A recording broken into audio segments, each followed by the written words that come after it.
This is Dr. Charles Parker, and you're listening to Core Brain Journal. It's the place where I connect both fresh discoveries and interesting different perspectives from advanced mind science with the realities of real people and everyday life down on Main Street. Well, welcome aboard, folks. Dr. Charles Parker here. We have yet another terribly interesting guest today, and she is kind of a Core Brain Journal maven, and she didn't really know it until we started talking because she's so much on the path of all the listeners that we have here around the world, talking about duality and talking about binary thinking and limited thinking, reptilian thinking. We have so much covered on our mindset page, and she is going to add to that. We're going to have two sections to this interview, and we're going to talk about relationships and how counterproductive reductionistic thinking and binary thinking, either or thinking is regarding relationships. Then we're going to talk in the second part about the evolution of mind science. And we're going to look at some proactive solutions, ways to really think about this through a new book that she's written on this. So Lynn Marie Lumiere, thank you so much for joining us. Oh, thank you for inviting me. You know what? I forgot to ask you, did I pronounce your last name correctly? I got so excited talking to you.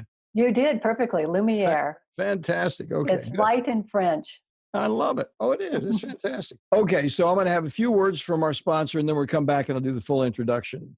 Core Brain Journal is sponsored by Great Plains Laboratory. They are deep international biomedical testing leaders for improved targeted mind science details. As both laboratory and webinar global thought leaders, they provide the most comprehensive set of hard data measurement tools for real biomedical answers beyond guesswork, which is so prevalent.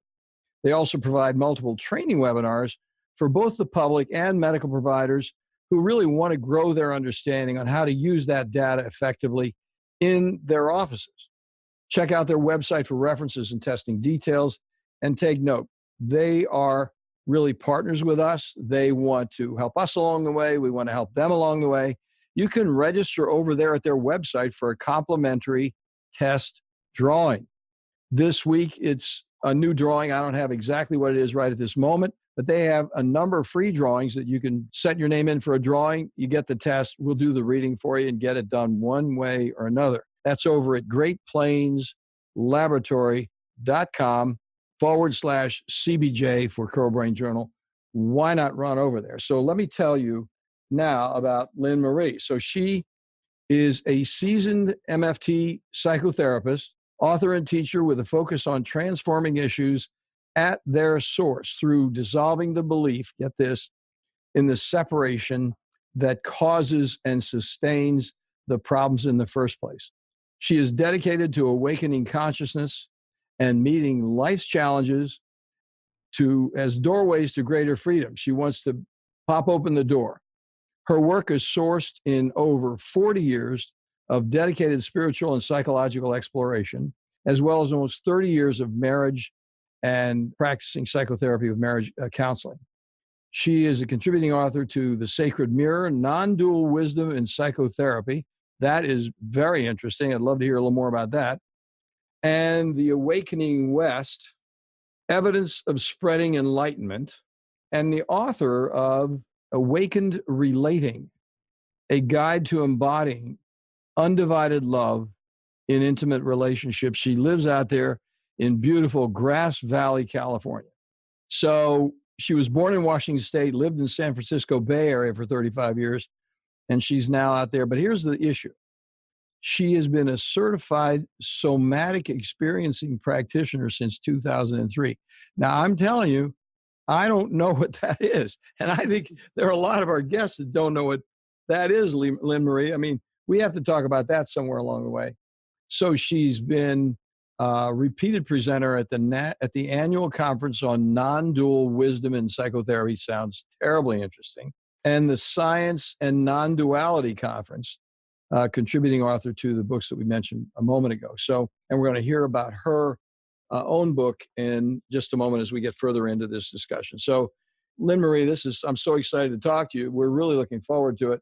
So let's go back and personalize this conversation a little bit, because we got sort of the lattice work, the grid of who you are, but let's go back and see what turned you around where you said, okay, we've got to think about this more deeply.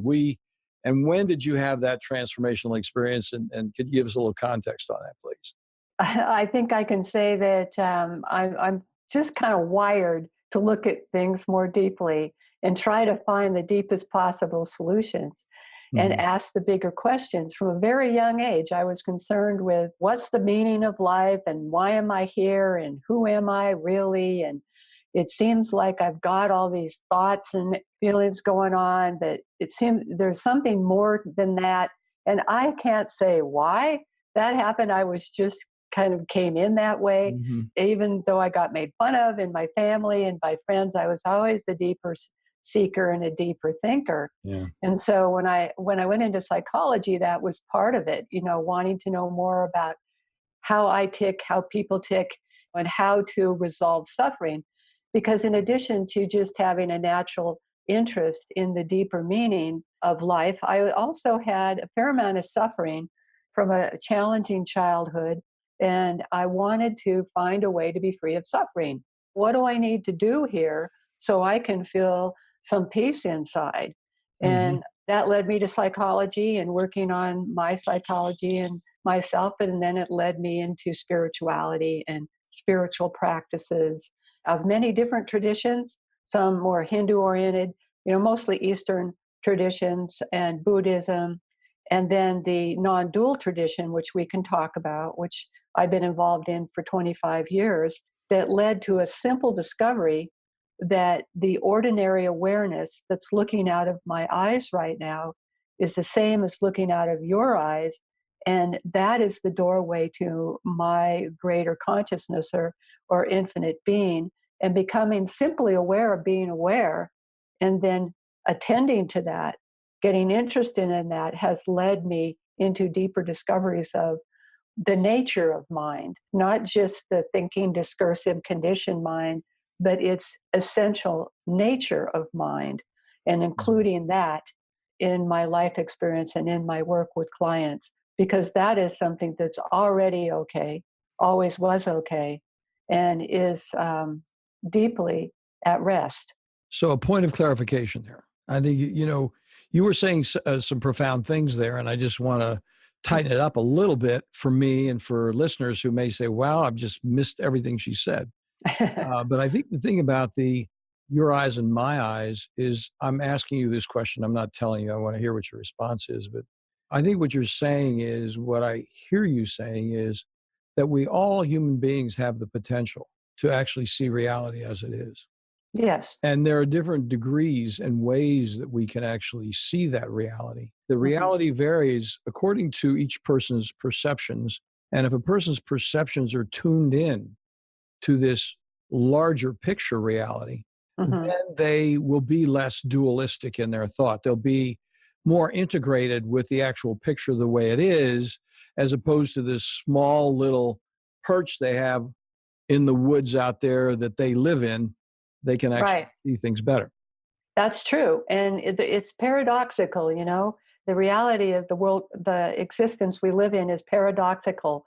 We have this individual mindset. We all have our own particular conditioning and personality that allows us to perceive things differently and uniquely than anybody else. But at our core or our essence, we are the same one being or Mhm. consciousness. And Mhm. that's where we're unified. That's where we truly connect, and it's one being expressing itself in billions of different ways. And somehow we have the capacity to wake up to that and be both human beings so that we can have more of that infinite consciousness online in terms of our functioning in the world. And that's what is absolutely being called for at this time in the world that we're living in. So when you said beings so emphatically, you, you were saying we can actually be alive if we aren't living in these different perches all over in our mind that have been Hmm. ingrained or that we Hmm. sought escape from the reality. We're driving around and it's sort of like that saying back in World War II, after he went to Paris, we couldn't get him back on the farm. You know, Yeah, there's a certain point when you have that awakening yeah. that it's you, then there is no difference between Paris and the farm because you really get down to a whole different level of thinking. Yes, and that's what we need as a species, not just me as an individual, had to move beyond my own suffering by finding a bigger picture consciousness, a more global understanding. But our human race is now, I think, taken living in binary, separate, dualistic thinking. We're all little isolated islands in this little perspective. As far as we can go, there's so much division now that is actually threatening the survival of the planet itself and our survival as a species. We've already extinguished a number of other species. So I don't think it's too alarming to say that we are being moved in an evolutionary way to open up our consciousness in a bigger way that I know. includes our interconnectedness, our innate unity as one being. Yeah, I think what'll wake us up is the pain. The problem is that pain can go either way. Pain can drive you down into, this is the way it is. I'm going to think reductionistically. It's the only safe place I have to go because it's the only thing I know. Mm-hmm. Or, hey, maybe there's a larger order here that we can actually transcend the smallness of thought. But I want to save that for the second part of the conversation because I'm so interested in this first part. Okay. Because I think the first thing is to sort of, and I'll tell you very honestly, I'm trying to rope our audience in because I think you're a very deep person. And I think me trying to rope people in is really simple. And that is, can we have some practical explanations for the relationships that are so meaningful in our lives, some examples where people get into this dualistic thinking, where they become binary in their relationships, and what kind of pain, suffering, and difficulties arise from that? Could you say a few words about that in the next Um, hour? okay. Yeah, it's the primary way that human beings have been in relationship is as a separate individual egoic identity that is separate from the other over there, and that they have to get love from something outside of themselves over there. And they see it's like me and you and us and them, and they're either with me or they're not, or they're everything is divided up within us and within our experience. And ultimately that can't work, and it's not working. For in general, human beings have a great difficulty having harmonious, connected, intimate relationships. And over 50% of the divorces are failing. And it's becoming, it hasn't evolved to a place where people are moved beyond that, but they're ready to. And so, what I call awakened relating is coming into an understanding that even though the other person over there that we're trying to have a relationship with does have an entirely different perspective on life than I do, in our core, heart of hearts, we are the same thing. So if Mhm. we just include that, we're including the wholeness of ourselves. Yes, we have different personalities. Yes, we have different separate bodies. Yes, we have different conditioned perspectives and beliefs, but there's something that's the same. And if that's left out, then there's no way that we can truly connect.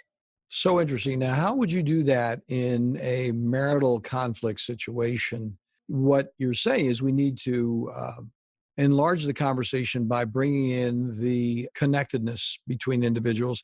Could you take us a little more into sort of a practical utilitarian way of how could that be accomplished when you're doing marital therapy? That'd be a quick place because that is the ubiquitous Hmm. problem out there. It could be marital, it could be Right. relationship, a job, but let's start with marital because that's the where the emotions live.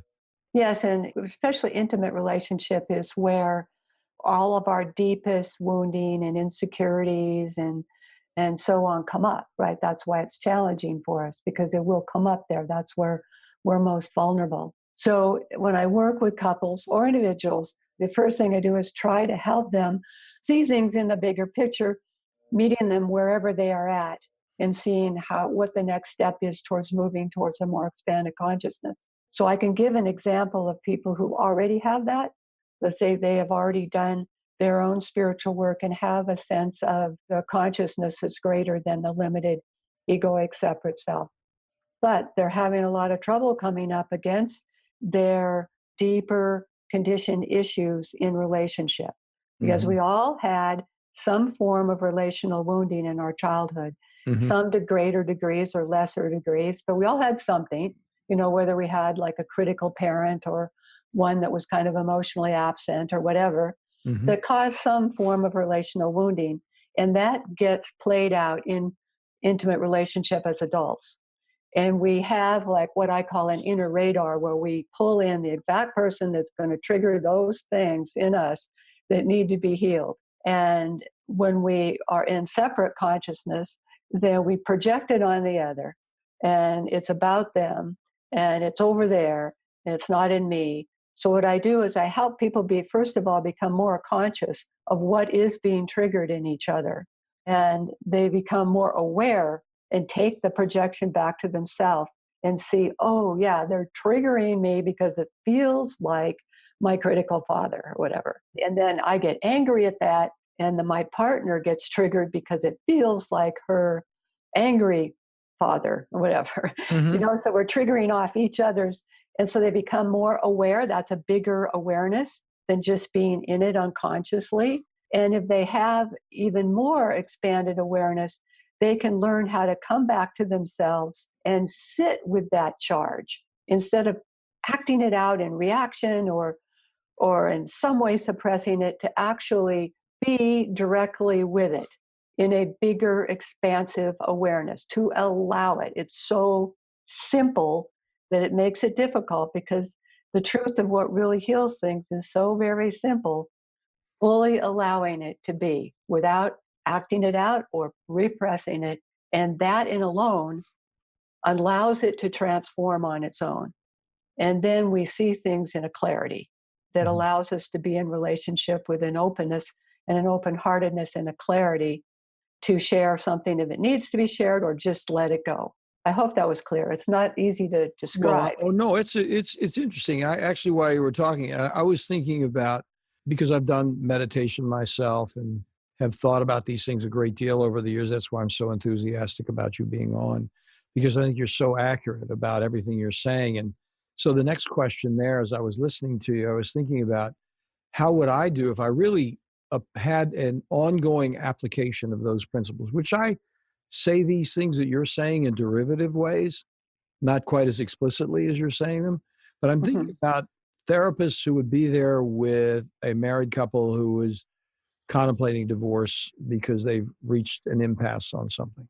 So the question then is, as a technique, do you have any specific suggestions on how those people can get down to that deeper level of consciousness? Do you have them meditate? Do you recommend going to church, for example? I'm just talking off the top of my head, because I think that some of the religious societies do a better job than the people who are not in a religious environment. So go ahead and respond to that if you would, please. Well, it depends on the person, but some possibilities of what I would do is inquire into the experience. It's like every time he does this, this big reaction goes off. So they're in the big reaction. Well, then we can inquire into that reaction, feel it, be present with it, take it off of them and bring it back to yourself. Take responsibility for it and feel into it. And be aware, bring more awareness to our emotional reactions. Have it, get it more conscious, Mm-hmm. and be able to look at it and feel it, and then get a sense of what's being touched. What's the hot button that got pressed there? Gotcha. Yes. Mm-hmm. And then we have more awareness of, oh yeah, that's why I react that way.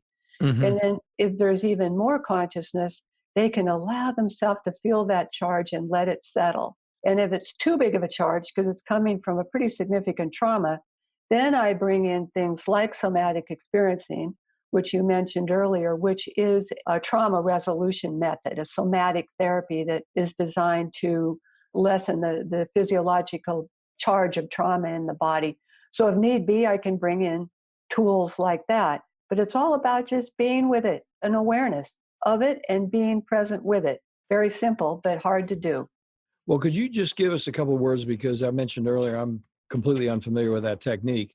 A couple sentences on somatic experiencing that would be, explanatory for those of us who are innocent on that, and think about, hey, this might be interesting for me to try in my difficult relationship. Do you have any couple Well, examples? somatic experiencing is, like I said, a trauma resolution method. So it's about Well, the developer of it, Dr. Peter Levine, called it skillful means for being present with what is. So again, it's about being present with what Mm-hmm. is.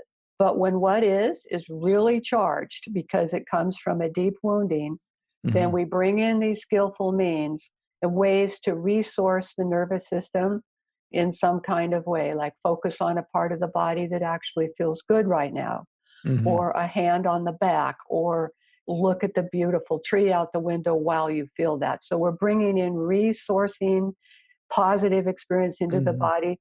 That's just one example of it that allows for more ability, more capacity. It's building the capacity to be present with what is. Because when we have a lot of relational wounding or trauma, we have a limited capacity to be present with what is. We're always in reaction or in some way pushing it down.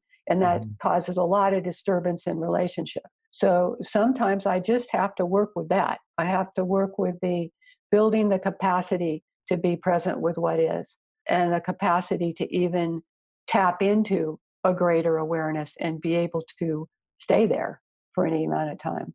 So I'm not, this is going to sound like I'm trivializing a little bit what you're saying, but I'm trying not to trivialize it. I'm just trying to get it down to an operational sense. So in a marital discord, you might then say, look, you guys are having a difficult time. Why don't you take a walk in the state park and not talk to each other while you take that walk and see what Well, happens yeah, when you come yeah, back? yeah, yeah, that might need to happen. Like I said, ultimately I try to access this greater wisdom in myself, and it's spontaneous in the moment if I'm really trusting it, and it comes up with amazing things in the moment that's unique to each person. So it's Hmm. not really a method in the sense that I I'm got you. applying a actual method that I'm going to cookie cutter with everybody. It's Yeah, not in that realm. It's not in the realm of conventional psychology. I got you. This is a more evolved form of psychology and Hmm. psychotherapy. So it's coming from a more spontaneous wisdom. But sometimes, if especially if two people are triggered in the same they're each other's hot button, nobody is able to be present with that or even look at it without just calming everything down. And sometimes people have to just be quiet for a while or separate for a while and come back and do, it depends on how charged things are. So when you say separate for a while, like in a therapy situation, you might have them just take. I've had timeouts where we're Mhm. just going to be quiet. And then maybe I'll do a guided relaxation meditation so that they can settle, or I'll guide them in some kind of a process of in the body, more along the lines of somatic experiencing of settling the nervous system. So you Yeah. can find yourself in your somatic expression, what's going on with you. Settle things in the somatic expression so that it's the sympathetic activation, fight, flight. We have to Mhm. calm that down, because if that's not calmed down, we don't have access to our greater awareness to look into it or be present with it, or access any kind of deeper awareness. Sometimes first things first, we have to like calm things down. Yeah, you're distracted by the emotions and the duality. You're locked in the duality. Gone. And when you're locked in the duality, you can't do the reality. No, then you're just gone and it's me against you and you're the threat, and I need to defend myself against you, and it's in total separation and division. So tell us a little bit about the book that you've written, and then we're going to take a break after that because I got another question I'm really excited about asking you about. So let's talk about your book and what it does in addressing some of these things. Well, we've already been talking about it. Okay. The book is Awakened Relating, and Awakened Relating, it includes all of what psychotherapy or marital therapy could involve, whatever's needed, but it takes it another step into including the non-dual nature of human beings, that even though there's two people in separate camps here colliding with big triggers, ultimately it's all arising from the same deeper ground that we all are. Not necessarily coming in with that understanding, although it's amazing to me how many more people through the 20 years or so I've been working with this are being able to come in with this understanding or be able to get it when I point to it. We're really Hmm. evolving. It's really exciting to see that. But it's kind of, you could say, in a next step in the evolution of transpersonal psychology. It's including that we have an egoic structure, but that's not what we are. We aren't just that. There's more to us than that. And that can be accessed directly, that we do have the capacity to tap into that directly and bring that to the significant problems we're all facing in life. And that's where the true transformation happens. It's like we can't, I guess it's Einstein said it, we can't solve the problem on the level in which it was created. Yeah, right. The problems are all created out of the dualistic framework. We can't solve it within that. We have to access a more global, inclusive, non-dual understanding. So non-dual psychotherapy includes that, and awakened relating is a relating with some understanding of that unified nature and some ability to bring that directly to the challenges we face in relationship. And it's very cutting edge. It's very new. It's great. That's why I'm so happy to be talking about it. It's way cutting edge. Kind of not quite said while we're talking here is the relevance of time, since you brought in Einstein. Yeah. And you're really talking about field theory and time and the complexity of things, as opposed to the overly simplified, it's either this or it's that. That's what duality is. It's either this or it's that. I'm right, you're wrong. Exactly. That's what duality is. And so then what happens, we say, look, we got a much more complex situation here. Let's, you're a complex human being, I'm a complex. Let's find out where we're right, and let's find out what we disagree with, and then start figuring out how we can get this thing resolved. And let's find out what's the same, and let's find the place where everything is already okay. See, that's being left out by most of the human race. Key point. Yeah.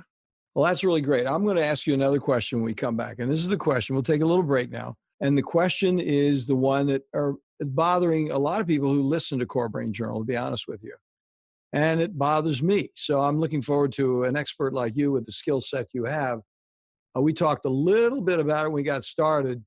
And I think we could really talk. I was joking a moment ago where I said take an hour to talk about this. I mean, this is something that would be an extensive conversation. But let's talk a little bit about it in the remaining time we have.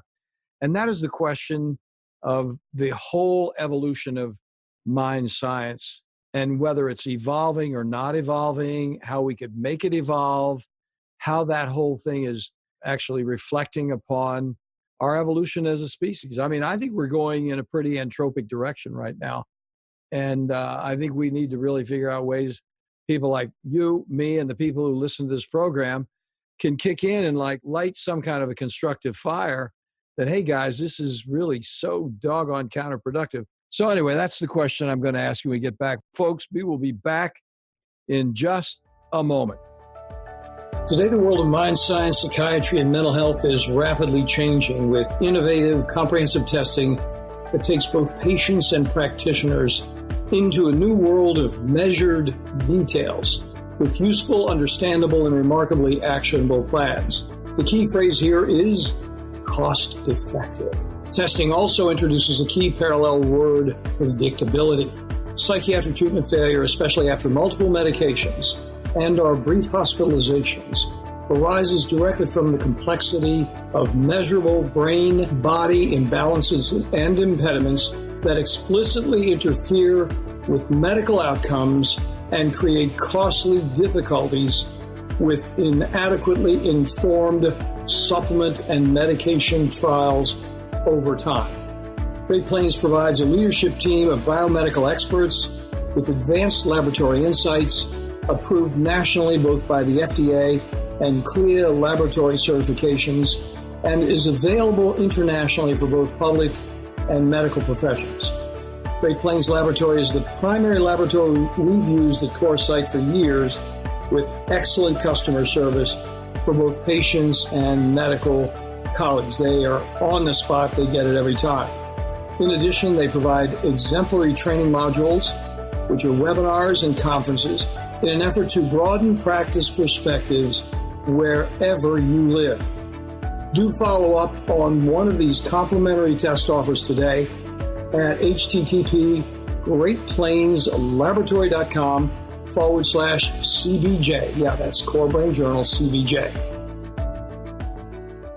Well, welcome back, folks. We're here with Lynn Marie Lumiere, and she is talking to us about some very deep things. And I apologize to all of you for asking an overly wordy question. I was just trying to get it out because I think it's such a big concept. And I don't know that we can cover it in much entirety in this brief time that we have. But I think it's important for professionals like you and me and the people who listen here to think about the larger picture in terms of, yeah, it's speculation in a certain respect, but then it's also like we need to have the conversation. It's what Core Brain Journal is all about. I've just, in talking to you briefly here, learned some new words. I appreciate these new words because it makes my head get a little bit bigger in terms of options and thoughts and what to do. So let's talk about the evolution of the state of, I don't even like to use the word psychiatry, psychology, because I think it's so limiting, but the applied mind science is what we're really talking about. Do you have any thoughts about how we can constructively contribute to that larger evolution that needs to take place? What would be your thought about that? Well, my contribution to that is to what I've already said, to explore consciousness beyond the ego. Most of psychology, psychiatry, mind science in that form has been about studying the ego, improving the ego, developing theories about it, methods, techniques, lots of theories about what it is and how to improve it. And then some of the great thinkers like Carl Jung went beyond that into more the metaphysical, the mystical. They included that. So, but it's evolved into that very, very slowly. It's pretty much stayed in the realm of the ego structure, which is by nature completely binary, and it's entirely just seeking pleasure and avoiding pain, and it's just completely, I like this, I don't like that, this is good, this is bad. Mm-hmm. And that's really all it is. And it's a bundle of conditioning that we've had throughout our life, seeing things according to the conditioning. Then we're trying to work with changing that conditioning. And, it's kind of like rearranging furniture in a prison cell. You're still in the prison cell.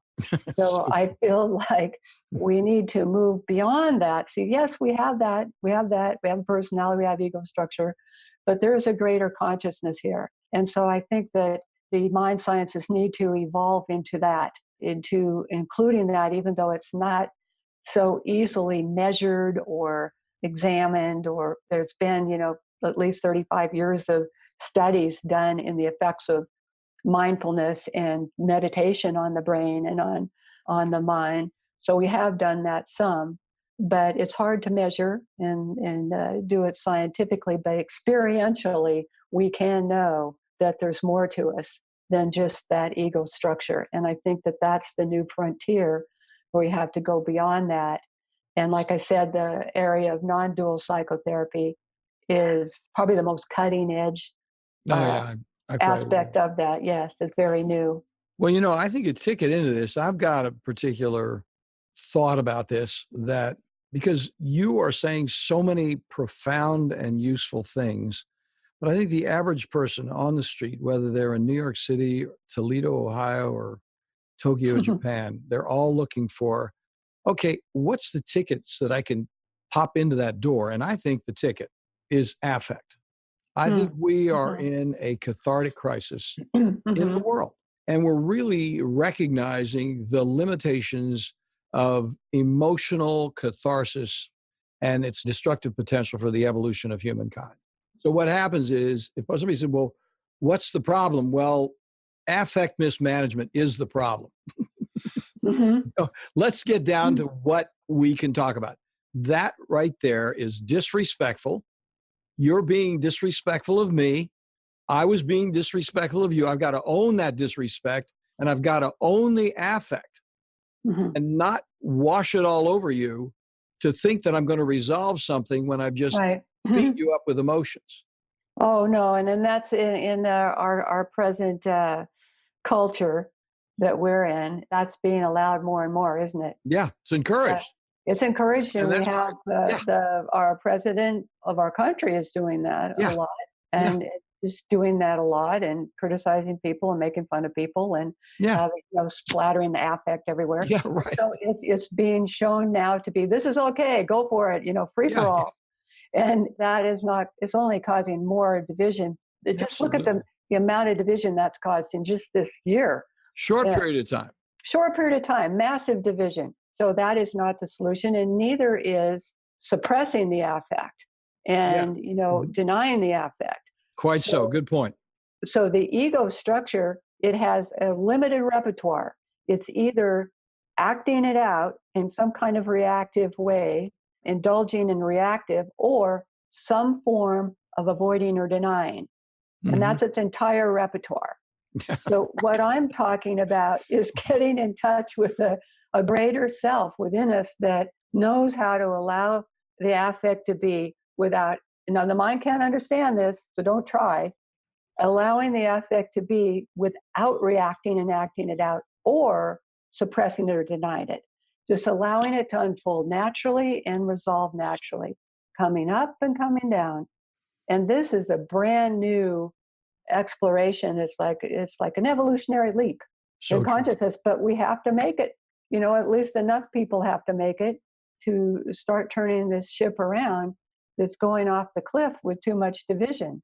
So true about affect management. And you said it so well there. I think one of the things that I found is that when a person recognizes their own affect mismanagement, apropos of just what you said a moment ago, it's an opportunity for them to actually learn about themselves, because none of us really want to be that way. No. Except if we're really completely scared and we think that's the only tool that we have in the toolbox. There are scared people that don't have any sense of all this stuff. The average enlightened person does not want to be mismanaging their affect all over their loved ones. So then when they actually say, I'm mismanaging my affect, there's an opportunity there. And that's where the door that we wwere speaking about earlier when we started, Zoe, swings open a bit into a grand illumination that's there of, why is that true? Why am I doing that? What's going on with me? And is there some way I can actually look a little more deeply and resolve that and let go of it? Right. And that's bringing in more awareness. That's bringing in more consciousness than just kind of unconsciously splattering or unconsciously denying our affect. And as we inquire into it and we have more capacity, we've talked about capacity being built both through different methods, healing methods that allow the nervous system to settle, as well as more capacity by having access to more of our consciousness.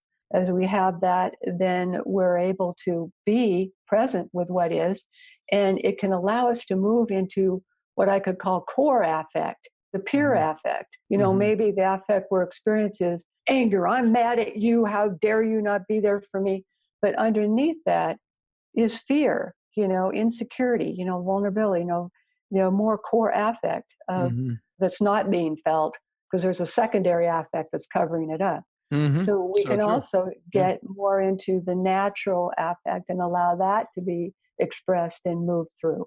And that natural affect does have to do with a greater degree of vulnerability. It does. And that's what's getting really hard when we're 100% identified with the ego. It doesn't want to do that. It doesn't want to be vulnerable. It's always defending against that. And that creates a great deal of problem in relationship. Lynn Marie, let me ask you, we're running out of time here a little bit, and I want to make sure that you get the benefit for having come on and shared your wisdom and experience with our listeners. Let's make sure we know how to contact you. And see, listeners, I just want you to know, friends, that I'm going to have all these contact on the website at Core Brain Journal. We'll have all the links for her and so on. We'll have links for her books and all this sort of, those details. But let's talk about where people can reach you. Maybe there's some people in California that are near Grass Valley, but where can they reach you on the internet, which is where most of this is? Do you do virtual coaching too, by the way? I do a lot of that because, like I said, this is a new cutting edge evolution in psychotherapy.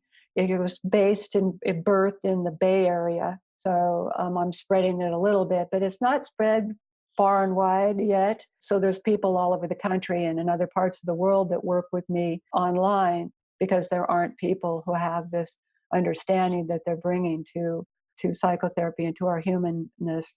Not enough of us yet. So I work mostly on you train the trainers as well as provide service. Right, correct. Yes. You have training modules for people who want to pick up and go. I don't have an actual module. I've done some daylight training workshops. Mm-hmm. But there is a colleague of mine who's actually developing that in the Bay Area.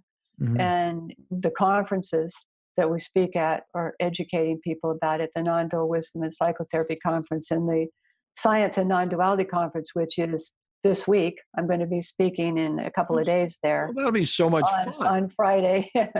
And so it has a section there of mind sciences. So I speak in that forum.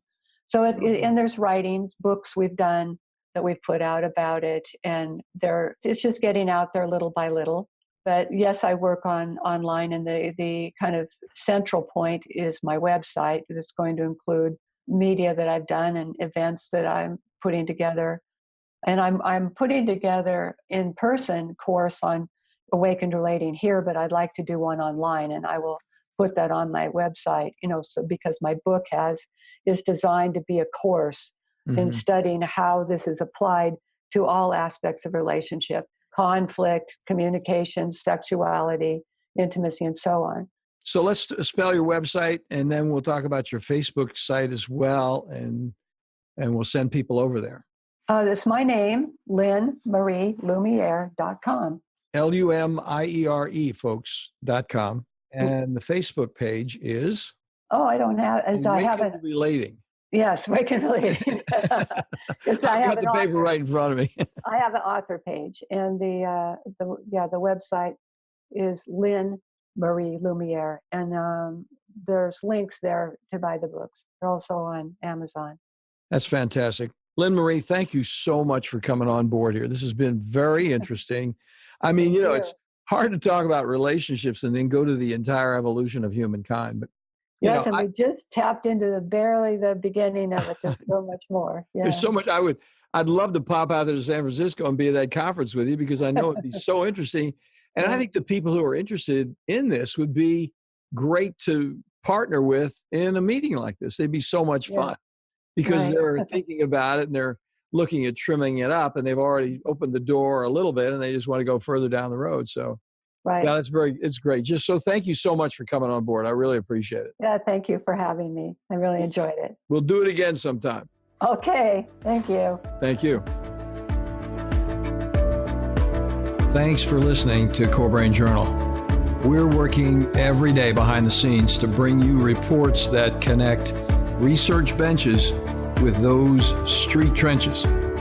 Here we share the complexity of mind science because, as you know, details really do matter.